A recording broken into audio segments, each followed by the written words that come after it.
Hello বন্ধুরা, welcome back to my channel. তোমরা সবাই কেমন আছো? আশা করছি খুব ভালো আছো, আমিও ভালো আছি।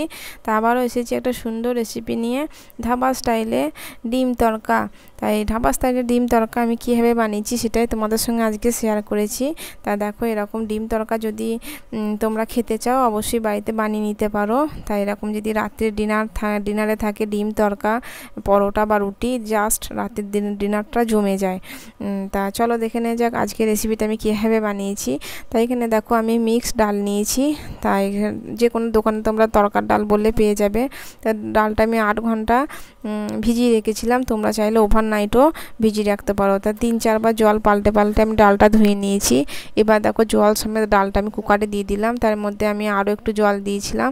তা জলটা তোমরা ডালের পরিমাণ অনুযায়ী দেবে। যাই হোক, আমি এবার ডালটা সেদ্ধ করে নেবো। এর মধ্যে কিছু গুঁড়ো মশলা অ্যাড করছি। দেখো এখানে আমি হলুদ গুঁড়ো দিয়ে দিচ্ছি 1/2 চামচ, আর লঙ্কার গুঁড়ো দিয়ে দেবো। ঝাল লঙ্কার গুঁড়োটা দিচ্ছি, ওটাও 1/2 চামচ দেবো। আর ধনের গুঁড়ো দিচ্ছি দেখো 1/2 চামচ, আর জিরের গুঁড়োটাও আমি 1/2 চামচই দেবো। তা আমি আমার যেমন ডাল আছে সেই অনুপাতে আমি মশলাটা দিচ্ছি দেখো। আর কিছু কোচানো রসুন কুচি আছে, তার রসুন কুচিগুলো আমি দিয়ে দিলাম। আমরা যখন ধাবায় খাই দেখবে মুখের মধ্যে কোচানো রসুন পড়ে। আর দেখো পরিমাণ মতো লবণ দিয়ে দিলাম। তাই এবার আমি এটা গ্যাসে বসিয়ে দেবো। গ্যাসে বসিয়ে 3 থেকে 4টে সিটি মারবো, একটা হাই ফ্লেমে আর 3টে সিটি লো ফ্লেমে মেরেছি। তাহলে আমার ডালটা মোটামুটি সেদ্ধ হয়ে গেছে। আর এখানে দেখো কিছু গুঁড়ো মশলা আমি নিয়ে নিয়েছি আরও। তো এখানে কাশ্মীরি লঙ্কার গুঁড়ো নিয়েছি, ধনের গুঁড়ো 1/2 চামচ, চিনি 1/2 চামচ, জিরের গুঁড়ো 1/2 চামচ, গরম মশলা গুঁড়ো, কাসুরি মেথি 1 চামচ, এখানে তড়কা মশলা নিয়েছি 1 চামচ, 2টো মিডিয়াম সাইজের পেঁয়াজ কুচি নিয়েছি, হলুদ গুঁড়ো নিয়েছি, আদা রসুনের পেস্ট নিয়েছি 1 চামচ, ছোটো ছোটো করে আদার কিমা নিয়েছি 1 চামচ। এখানে দেখো কোচানো কাঁচা লঙ্কা নিয়েছি, কোচানো টমেটো নিয়েছি 2টো ছোটো ছোটো মিডিয়াম সাইজের। আর দেখো এখানে আমি 2টো ডিম নিয়েছি, এটা নুন দিয়ে ফেটিয়ে নেবো। আর এদিকে দেখো গ্যাসে কড়াই বসিয়ে দিয়েছি, আর আমি এখানে সাদা তেল দিয়ে দেবো। তা রান্নাটা আমি সাদা তেলে করে দিচ্ছি, তোমরা চাইলে সর্ষের তেলেও বানাতে পারো। তা তেলটা গরম হয়ে গেছে, এখানে পেঁয়াজগুলো আমি ভেজে নেবো। দেখো তার পেঁয়াজের কুচিগুলো আমি তেলের মধ্যে দিয়ে দিলাম। তা পেঁয়াজগুলো একটু হালকা ভেজে নেওয়ার পর এর মধ্যে আমি আদা কুচো আর লঙ্কা কুচোগুলো আমি দিয়ে দেবো। তা আদা লঙ্কা পেঁয়াজের সাথে আমি একটু খুব ভালো করে ভেজে নেবো। তা আমি এটা পেঁয়াজটা আমার সাদা পেঁয়াজ ছিল, তো যার জন্যে পেঁয়াজটা অনেক সাদা লাগছে। তা লাল পেঁয়াজটা এতটা সাদা লাগে না। তা পেঁয়াজ 2 রকমের হয়। এখানে দেখো এই পেঁয়াজটা ভাজার সময় একটু পরিমাণ মতো আমি নুন দিয়ে দিলাম।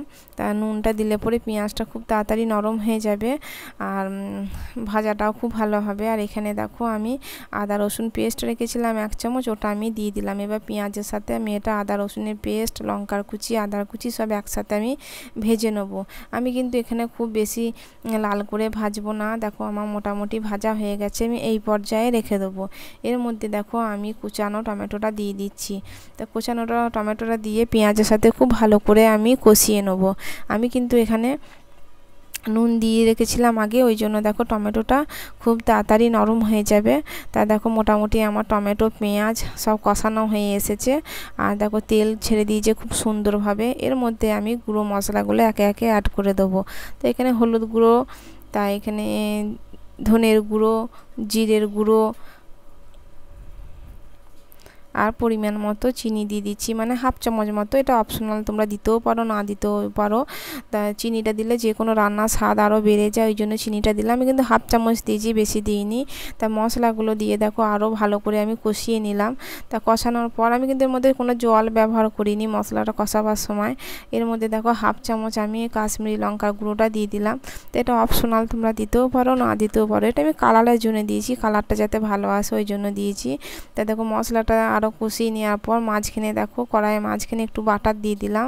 তা বাটার দিয়ে আমি এখানে ডিমটা দিয়ে দেবো, দিয়ে আমি একটু ভুজিয়া টাইপের করে নেবো মশলাটার সাথে। তা দোকানে কি করে ডালদা ব্যবহার করে, আমি কিন্তু এখানে কোনো রকমভাবে ডালদা ব্যবহার করিনি, পুরোটাই আমি বাটার দিয়ে করব। আর এইভাবে বাটার দিয়ে একবার করে দেখো, বাড়িতে মানে তড়কা স্বাদ দ্বিগুণ হয়ে যায়। আর দেখো মশলাটা খুব সুন্দরভাবে আমি কষিয়ে নিলাম ডিমের সাথে আর মশলার সাথে ডিমটা। খুব ভালোভাবে কষানো হয়ে গেছে। কষানোর পর দেখো আমি তরকার ডালটা আমি ঢেলে দিচ্ছি।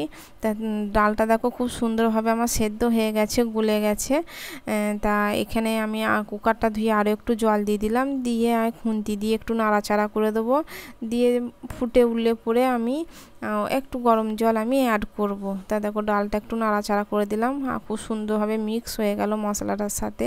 তা জাস্ট ফুটে উঠলো, তা আমি এর মধ্যে একটুখানি গরম জল অ্যাড করে দিলাম, দিয়ে এটা ঢাকা চাপা দিয়ে রান্না করে নেবো 6 থেকে 7 মিনিট।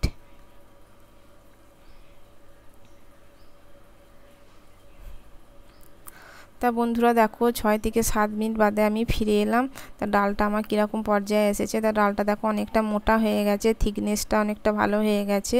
এর মধ্যে আমি দেখো আরও কিছু মশলা আছে আমি অ্যাড করে দিলাম। এখানে দেখো তড়কা মশলাটা দিলাম, আমি এখানে সানরাইজ তড়কা মশলা দিয়েছি।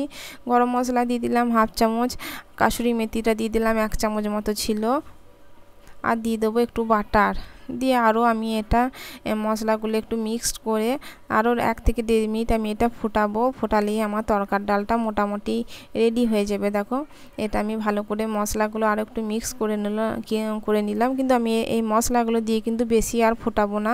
তাদেরকে এই পর্যায়ে এসে গেছে। এবার এটা আরও ঠান্ডা হয়ে গেলে আরও একটু গ্রেভিটা মোটা হয়ে যাবে, থিকনেসটা খুব ভালো হয়ে যাবে দোকানের মতো। তা দেখো 1-1.5 মিনিট আমি এটা আরও ফুটিয়ে নিলাম। ফুটিয়ে নেওয়ার পর দেখো আমি গ্যাসের ফ্লেমটা অফ করে দিয়েছি, আর ওপর থেকে একটু বাটার দিয়েছি। তা বন্ধুরা আমার চ্যানেলে এখন সুন্দর সুন্দর রেসিপিগুলো কেমন লাগছে অবশ্যই কমেন্ট করে জানাবে। আমার চ্যানেলে যারা নতুন বন্ধু অবশ্যই চ্যানেলটা সাবস্ক্রাইব করে পাশে থাকা বেল আইকনটা অল করে দেবে। আর আমার ভিডিওগুলো যারা অলরেডি দেখেছো দেখো অসংখ্য ধন্যবাদ। আর দেখো এরকম সুন্দর রেসিপি রাত্রে রুটির সাথে বা পরোটার সাথে গরম গরম পরিবেশন করে দিলাম। তা তোমরা এরকম চাইলে রুটি বা পরোটার সাথে খেতে পারো, এরকম তড়কা বাড়িতে বানিয়ে নিতে পারো অবশ্যই। তা সবাই ভালো থেকো, সুস্থ থেকো, আবার তোমাদের সঙ্গে দেখা হবে অন্য কোনো ভিডিওতে।